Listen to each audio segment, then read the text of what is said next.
如果勤力真係有用，你今日唔會企喺呢度。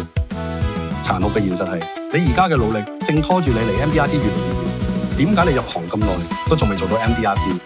入行5年、10年，你有冇試過跑到好攰，但成績一樣上唔到？我想先問你一句，你而家1年大概做緊幾多單？我係 Ronan， 入行35年，而家帶領緊一個超過150人嘅團隊。MDRT 從來唔係勤力換返嚟，而係方法對先做到。呢35年入面，我見過太多人好早返好夜走，但係數字就係停喺原地。問題通常唔係你唔夠努力，而係你而家用緊短跑嘅方法去跑一場馬拉松。所以今日我會同大家分享，我總結咗4個關鍵，係我多年訓練 MDRT 嘅核心經驗，可以幫你重新校正方向，加快向 MDRT 推進嘅速度。如果你想知道呢4個關鍵實際點樣落地，點樣喺短時間內突破銷售瓶頸，即刻留言 MDRT， 我會發送完整實戰禮包資訊俾你。